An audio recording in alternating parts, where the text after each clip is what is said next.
Hello, Cameron. It is Saturday, August 9th, 2008, and this is our, I suppose, inaugural vlog.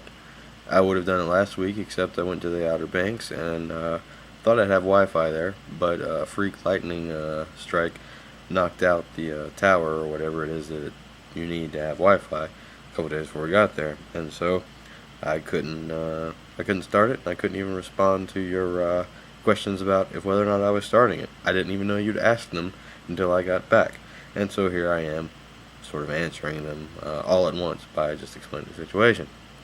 Anyway, I guess I'll just get started with the whole recap of this last week from NC sending up to you in New York. Got to the Outer Banks and it was beautiful. Didn't rain, sleet, snow, hell all week. Ideal conditions for delivering mail, I suppose. Let's see. We went to a lot of restaurants. We bought a few souvenirs. We slept a lot. Drank a lot of beer. I didn't get drunk once though, despite all the beer I drank, which was unusual and a little bit annoying.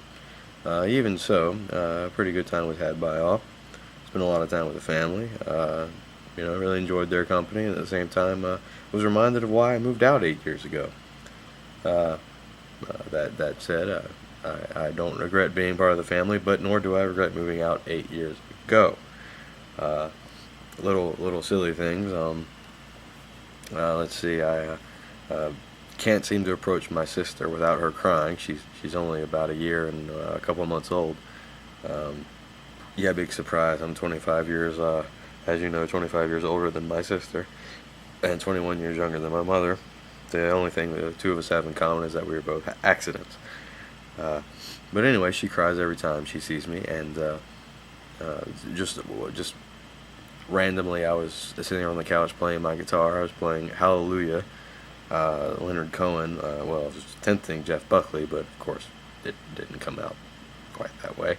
But anyway, she liked it, and she walked up to me and was sort of smiling and giggling and laughing at me, which is something she's never done. It's always my presence is always welcomed by tears, and she's just sitting there and enjoying the fact that I exist, and so I sort of just smile and keep playing, and we're both digging it. My grandpa, after a couple seconds of this, starts motioning and saying, "Hey, come here, come here."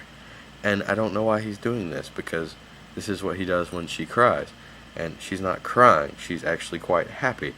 And so the first chance I ever had to really bond with my sister on her terms was cut short abruptly by I don't know what. But all the same, she did walk over to me, and that's a start. We'll move on from there, I guess. Other silly things. Let's see. I was sitting at a restaurant, and my mom asked me and Becca. She said, "So what are your plans tonight? Where are you going to eat and do tonight?" And I said, "Well, I think we're going to go to the Crab Shack, and then take a little walk on the beach after the moon comes out." And she said, "Oh, that sounds great. I think we'll go too." And I said, "No, I don't think you understand." And she said, "Oh, is this a date?" And I said, "Yeah, you might call it that." The whole trite cliche moonlight walk on the beach. We're going to do that, and we'd prefer to do it alone. And she goes, "Oh, okay." And so we all go off on our own directions and whatever after we finish eating there. And I come back later that evening, and on the table is a menu from the Crab Shack. And my mom says, "Oh, by the way, we decided not to go to the Crab Shack. We went by and got a menu and decided there wasn't really anything on there that we really wanted." And I was like, "Well, that's good." But on the same side of that, I was like, "Well, that's bad, because you seem to think that you were invited." Anyway, we went, but we ended up not being able to find parking space, and so we went elsewhere, which actually turned out to be really great, and I'm glad we went. And then we're on the beach by ourselves and sort of hanging out, and we sort of look at each other, and I say, "We should probably go, because I bet they're going to show up any minute now." And we leave.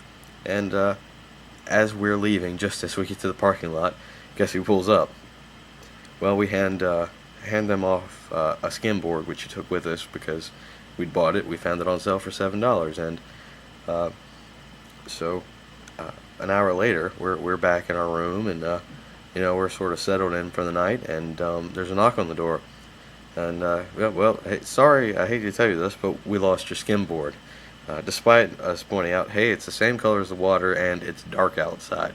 All the same, in less than an inch of water, they lost a object that was 4 feet long and 2 feet wide. Somehow, even with our warnings that it was the same color as the water, they still lost it, and so they did replace it. I'll say that. Anyway, again, I very much love my family, and I'm glad I went on the trip with them. They're upsized. Maybe I'll hit those in an upcoming vlog. Anyway, that I suppose concludes the inaugural vlog for August 9th, 2008. This is Anthony from North Carolina, signing off to you, Cameron, in New York. Good night and good luck.